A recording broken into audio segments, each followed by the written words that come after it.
você pode abrir sua Bíblia, ou ligue sua Bíblia, no capítulo 17 de 1 Samuel.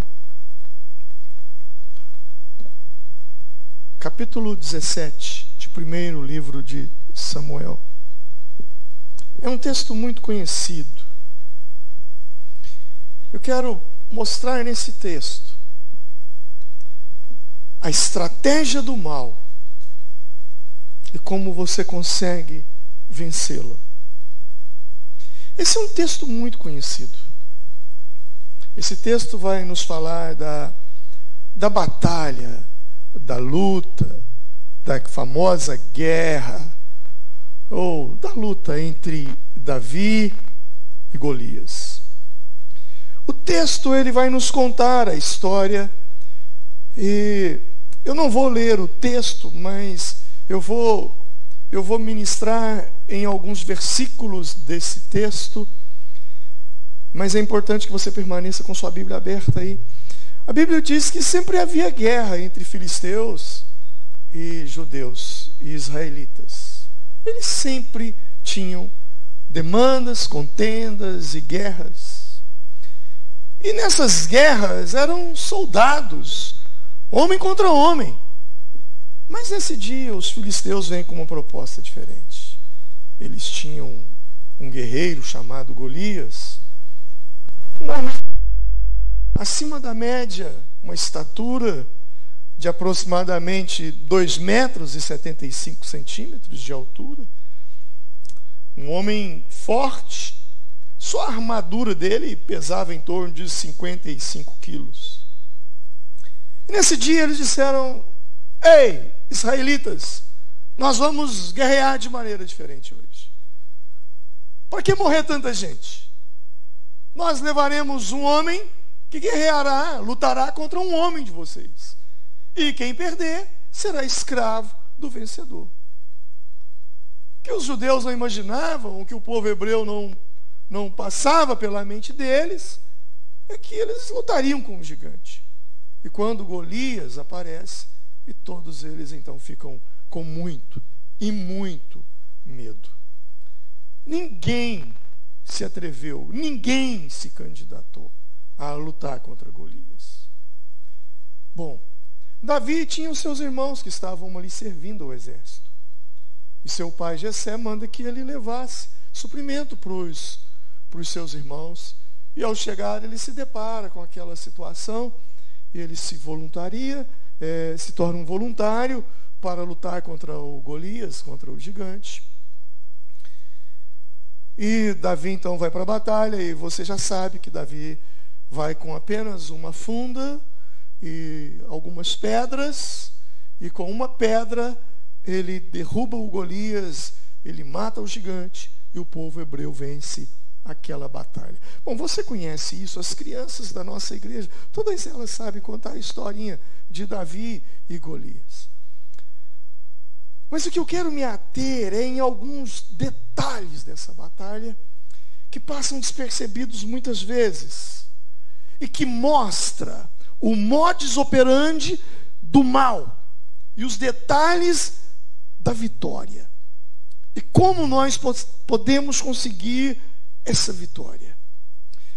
Sabe, o modus operandi do mal não mudou nada. Desde aqueles tempos até os dias de hoje, o mal opera do mesmo jeito. Tentando, antes de lutar conosco, provocar em nós medo. Colocar em nós um estado de pânico. Muitas das nossas batalhas são perdidas não quando elas são lutadas, não. Antes, com o medo que opera em nós. Se você analisar o versículo 11 do capítulo 17, o tempo todo, o capítulo 17, versículo 11, o versículo 24, o versículo 33, o tempo todo era provocar medo. Provocar medo. Versículo 33 diz: porém Saul disse a Davi: contra este filisteu não poderá ir para pelejar com ele, pois tu ainda és moço, e ele é homem de guerra desde a sua mocidade. O versículo 24 diz: porém todos os homens de Israel, vendo aquele homem, fugiam diante dele e temiam grandemente.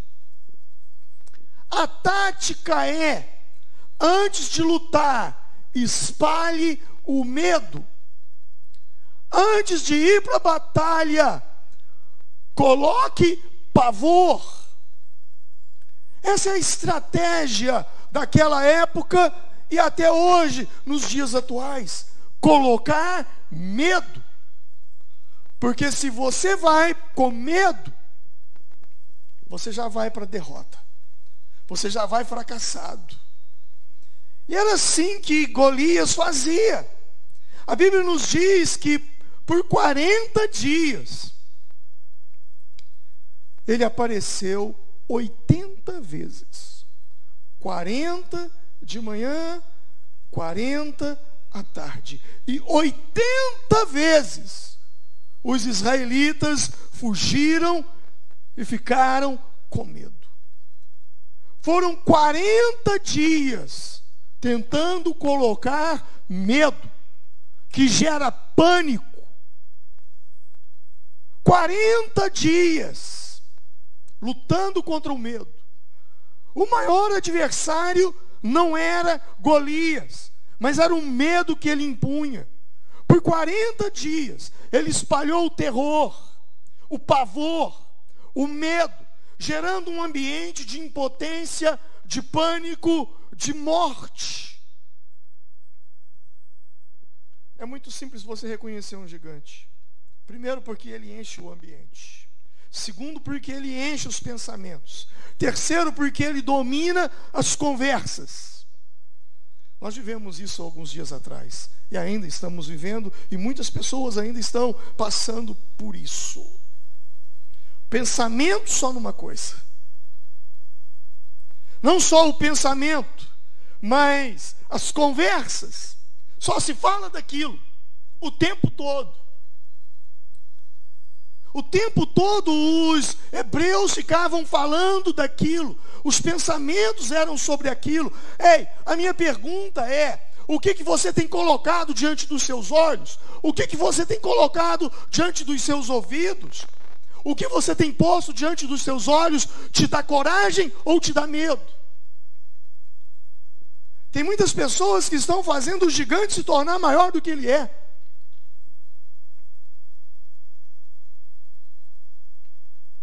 Nunca fale daquilo que você quer que morra, porque quanto mais você fala, mais forte aquilo se torna contra você, dentro de você. Mais forte se torna dentro de você. Sabe, essa batalha, ela me mostra que, na verdade, ela era uma batalha entre foco no gigante versus foco em Deus. Tudo aquilo que você foca, cresce. Tudo aquilo que você coloca o teu foco vai crescer e vai se fortalecer. Por isso eu te digo, se tem alguma coisa na sua vida que você quer que morra, pare de falar sobre aquilo. Não toque nesse assunto mais.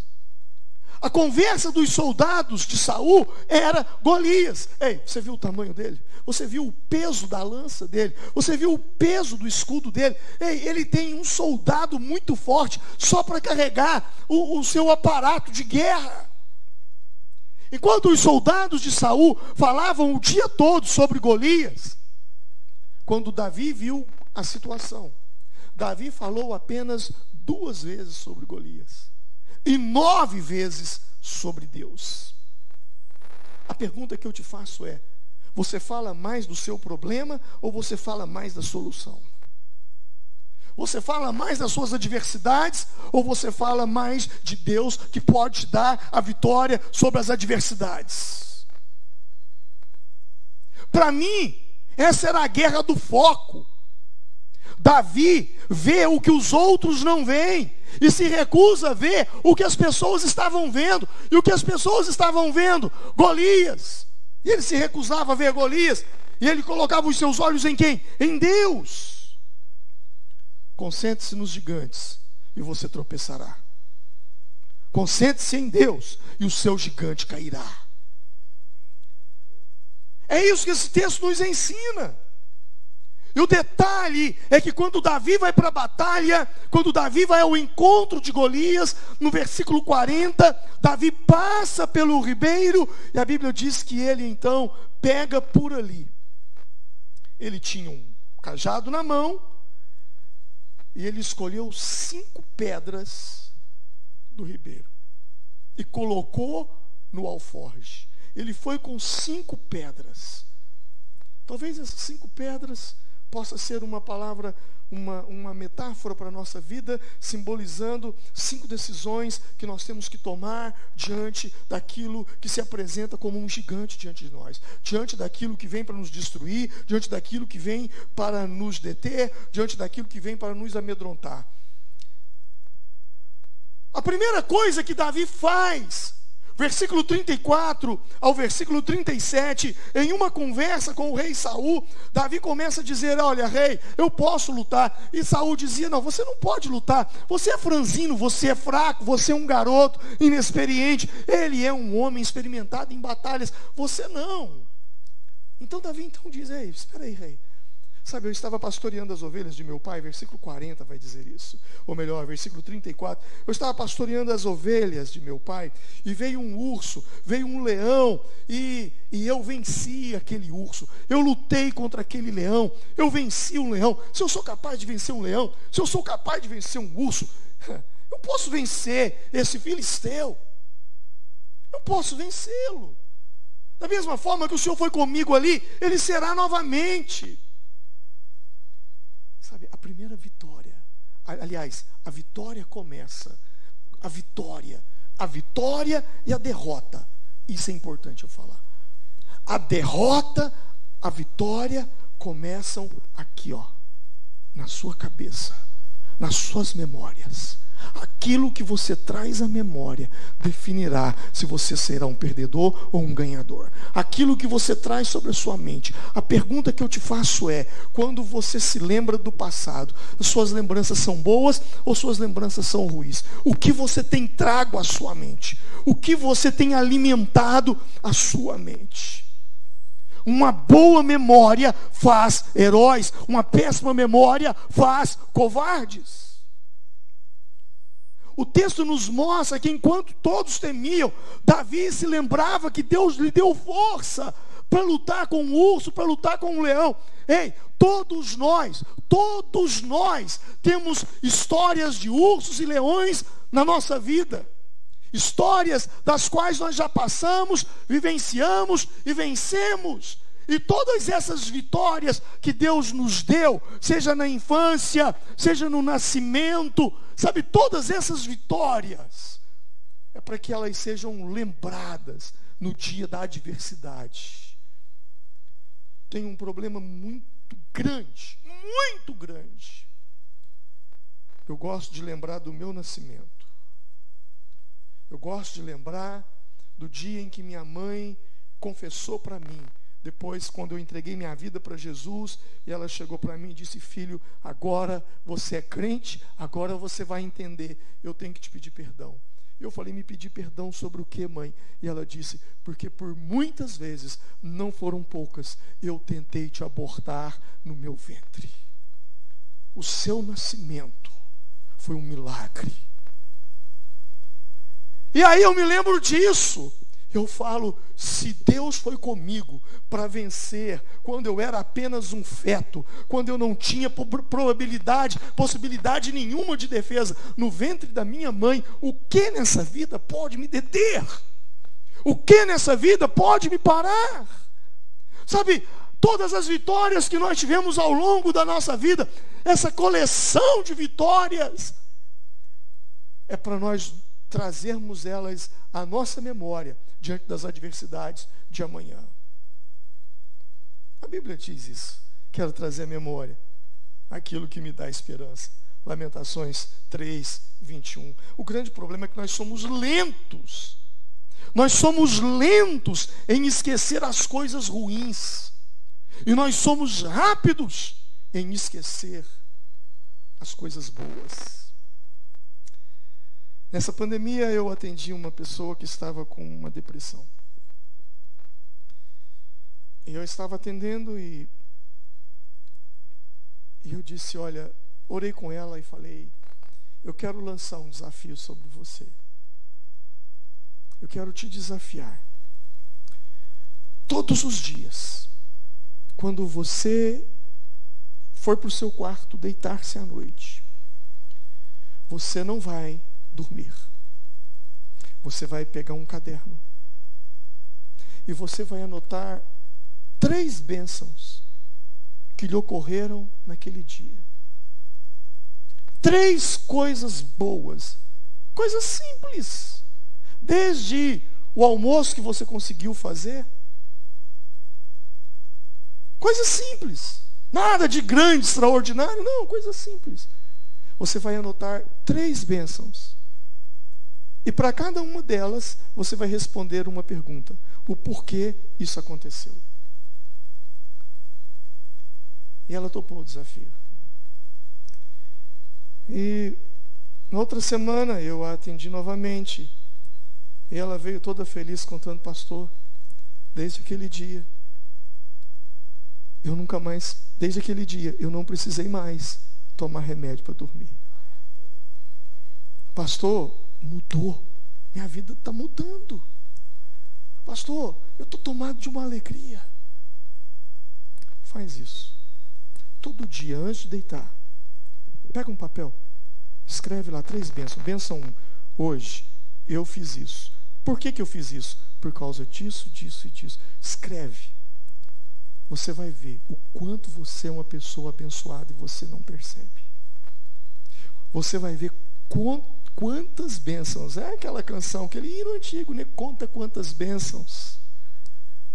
Quantas bênçãos recebidas da divina unção. Só que nós nos esquecemos. E Davi não. Ele foi rápido para se lembrar da vitória que ele teve sobre o urso e sobre o leão. E outra coisa muito interessante é que no versículo 39, quando eles colocam a armadura em Davi, a armadura de Saul, olha o que diz: Davi cingiu-se a espada sobre as suas vestes, começou a andar, porém nunca o havia experimentado. Então disse Davi a Saul: não posso andar com isso, pois nunca o experimentei. E Davi tirou aquilo de sobre si. Davi tirou de sobre si. A pergunta que eu te faço é: o que está te impedindo de andar? O que está pesando sobre a sua vida? O que está impedindo você de caminhar com Deus? O que está impedindo você de andar com Deus? O que agrada você, mas desagrada a Deus? Amós 3:1 diz: andarão 2 juntos, se porventura eles não estiverem de acordo? Andarão 2 juntos? O que está na sua vida que não agrada a Deus? É hora de você tirar esse peso de sobre você. Qual é o ponto de discórdia, de desacordo entre você e Deus? O que você não deveria estar carregando sobre si, que você está carregando sobre você? O que não te pertence, que você insiste em colocar sobre os seus ombros? Davi, ele lançou fora todo o peso que estava sobre ele. Frequentemente, para você se aproximar de Jesus, você terá que se afastar de alguma coisa. Você terá que tirar algum peso de sobre você. Para que você possa vencer os seus desafios, você vai ter que se livrar dos pesos que estão sobre você. E existem muitos pesos que não são seus, que você está carregando. E Jesus disse, em Mateus capítulo 11, verso 28, que nós que estamos cansados, sobrecarregados, lançar sobre Ele o nosso fardo, porque o fardo dele é leve. Mas tem gente que persiste ainda em continuar carregando. Um dia eu vi uma ilustração de um homem pesado. E aí veio um outro numa charrete, e passando com a sua charrete, disse: ei, eu estou vendo que você está carregando um peso aí. Ele dizia, é muito pesado. Então aquele moço da charrete disse, sobe para cá, eu vou te dar uma carona, sobe aqui. E aí o rapaz subiu na charrete e continuou com aquilo nas costas, assentado na charrete. Sabe, tem muita gente assim em Deus. Deus está querendo carregar você, mas você não quer soltar o peso. Você não quer soltar isso que está pesando sobre você. Qual é o peso que você carrega? Que Deus está falando, lança fora isso. Interessante é a motivação de Davi. Davi não foi convocado para aquela guerra. Ele foi como voluntário. A pergunta que eu faço é, qual foi a razão, a motivação de Davi se oferecer para aquela luta? O versículo 46, o versículo 47 vai nos ensinar. O 46 diz, hoje mesmo o Senhor te entregará na minha mão, e ferir-te-ei, e te tirarei a cabeça, e os corpos do arraial dos filisteus, e darei hoje mesmo as aves do céu e as bestas da terra, para que toda a terra saiba que há Deus em Israel. Para que toda a terra saiba que há Deus em Israel. Sabe qual era a motivação dele lutar contra Golias? Sabe qual era? Para que toda a terra soubesse que há Deus em Israel. Davi, ao olhar para Golias, ele via em Golias uma chance de Deus se mostrar. E eu vou repetir, uma chance de Deus se mostrar. Sabe o que eu entendo com isso? Sabe, é que toda crise, todo obstáculo, todo gigante, tudo aquilo que se levanta para nos engolir, na verdade, é uma grande oportunidade para Deus se mostrar. Uma grande oportunidade para que o milagre aconteça, para que a mão de Deus venha e que as pessoas digam, foi Deus. Foi Deus. E o nome do Senhor seja glorificado. A pergunta que eu faço é, o que aconteceria com você se você visse o seu gigante da mesma forma? Uma oportunidade de glorificar o nome do Senhor.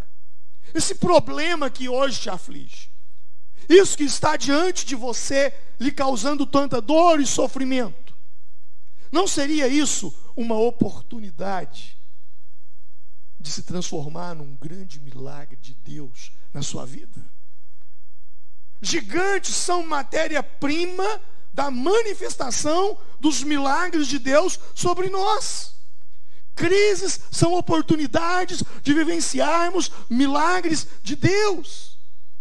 Veja sua luta como não sua luta, mas como uma luta de Deus. Olha o que diz o versículo 47. E aí ele diz, porque do Senhor é a guerra, e Ele vos entregará na vossa mão. Olhe para essa situação que você está vivendo. Não veja isso como seu fim, mas veja isso como uma oportunidade de um milagre acontecer, de uma grande bênção vir ao seu encontro. E gente dura de coração, gente que blasfema, gente que critica, gente que zomba de Deus, que zomba da sua fé, ao ver esse milagre vai dizer, verdadeiramente existe Deus. Verdadeiramente o Senhor operou na vida dele, e é o Deus dele a quem eu devo me encurvar, e a quem eu devo servir e obedecer. Interessante, quando Davi vai para a batalha, no versículo 26, ele diz o seguinte, e falou Davi aos homens que estavam com ele, dizendo, que farão aquele que ferir esse filisteu? Quem é, pois, este incircunciso filisteu para afrontar o exército do Deus vivo? Davi diz, quem é esse incircunciso? Incircunciso. Sabe, desde Abraão, havia um voto de aliança com Deus, que todo macho deveria ser circuncidado. Isso valia para a casa de Israel e para aqueles que se convertiam. ao judaísmo. Mas Golias era filisteu, ele não era circuncidado. Se ele não era circuncidado, ele não tinha aliança.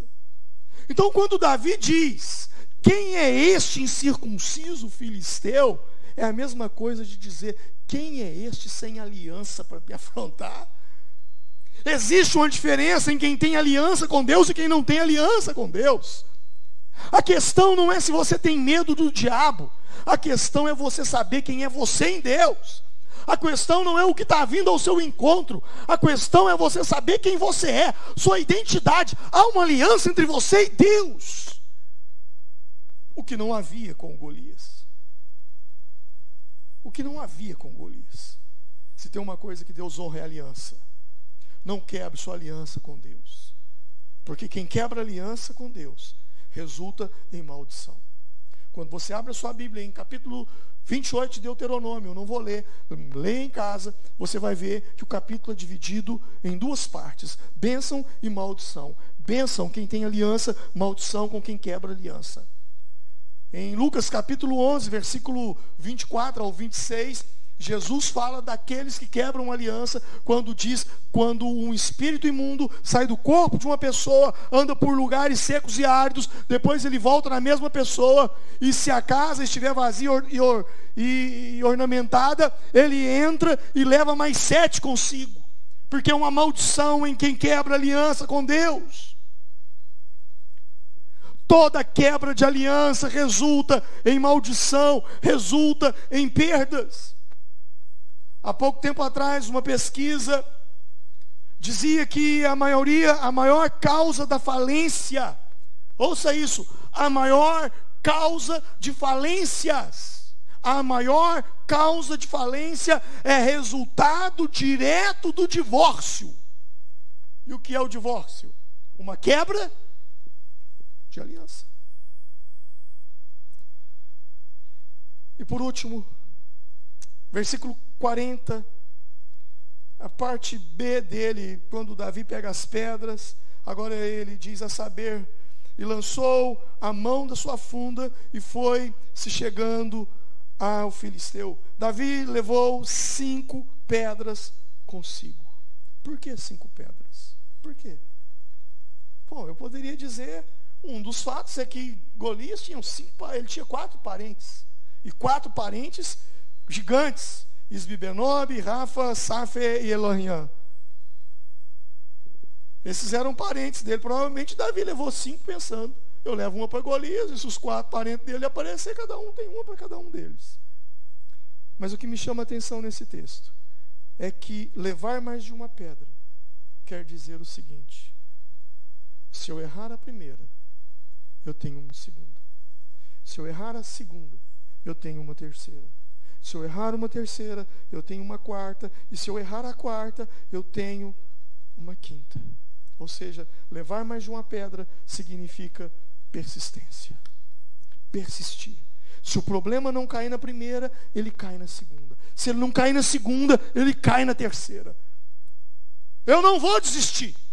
Eu não vou me abater. Eu não vou fugir. Eu vou lutar. Talvez uma oração não seja suficiente. Talvez uma conversa não resolva.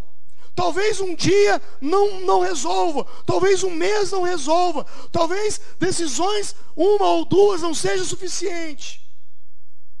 Mas é preciso persistir. É preciso persistir.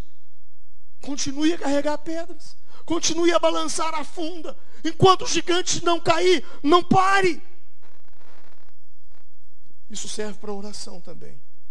Quando Elias orou para que chovesse, antes que Elias orasse para que chovesse, ou melhor, a Bíblia nos diz que Elias fez uma oração para que caísse fogo dos céus. E alguns estudiosos dizem que foi 8 segundos e caiu fogo do céu e consumiu o holocausto. Mas quando Davi orou para que chovesse, a Bíblia diz que ele orou 7 vezes. Ele orou a primeira, não aconteceu. A segunda, não aconteceu. A terceira, a quarta, a quinta, a sexta. Na 7ª, ele diz: vejo uma pequena nuvem do tamanho da mão de um homem. Esse é o sinal. Ele disse para o seu servo: esse é o sinal. Mas foram 7 orações Para quem estava acostumado com que Deus respondesse com 8 segundos, agora gastar 7. Há situações que não virá com 8 segundos. Há situação que virá com intercessão, clamor, clamor, clamor. Hoje eu orava a Deus e eu tive um tempo extenso e profundo de oração. E naquele momento de oração, o Espírito Santo ministrou algo no meu coração. E o Senhor ministrava no meu coração sobre pedir, buscar e bater. E o Senhor ministrava no meu coração e dizia: se você diz que isso é níveis, eu vou te mostrar um 4º nível. O primeiro nível é pedir, o segundo nível é buscar, o terceiro nível é bater. Mas para isso que você está me pedindo, não basta pedir, não basta buscar, não basta bater. Você vai ter que andar comigo como Enoque andou. Pedir, buscar, bater e andar com Deus. Andar com Deus. Jesus, ele orou no Getsêmani para que Deus afastasse aquele cálice. Orou uma vez, não deu. Orou 2, não deu. Orou 3 vezes. E aí ele entendeu qual era a vontade de Deus. Ele disse: Senhor, Pai, cumpra-se a tua vontade. Paulo, em 2 Coríntios, capítulo 12, versículos 7 e 8, ele fala de um espinho na carne que o incomodava muito. E depois ele diz que esse espinho era um mensageiro de Satanás. E aí ele diz que ele orou 1, ele orou 2 e ele orou 3. Por 3 vezes eu falei com Deus sobre esse assunto, diz Paulo. Haverá situações em que você terá que orar de manhã, orar de tarde, orar à noite, orar de madrugada. Haverá situações que não basta apenas orar, você vai ter que jejuar também. Mas o fato é, não desista. E o que mais importa nessa história é que enquanto todos viam Golias, Davi via os exércitos. E eu termino no verso 48. E sucedeu que, levantando-se o filisteu e indo encontrar-se com Davi, apressou-se Davi ao combate.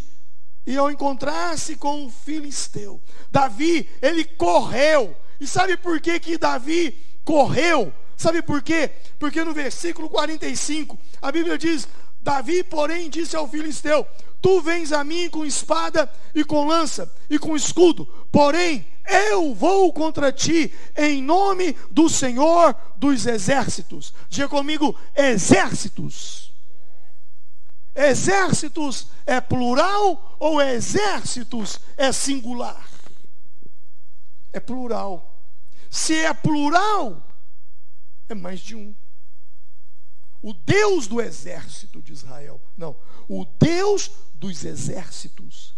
Por que exércitos? Porque Davi não enxergava só os homens armados. Davi enxergava anjos com espada desembainhada, carruagens de fogo, cavaleiros ali prontos para a batalha. A batalha não é somente sua, a batalha é do Senhor. E o Senhor vem para lutar com você. Anjos que acampam ao seu redor estarão batalhando em seu favor. Entenda isso. Amém? Você não está sozinho, independente do tamanho do obstáculo, da muralha, do gigante que está diante de você. Há exércitos. Vamos nos colocar em pé nesse momento.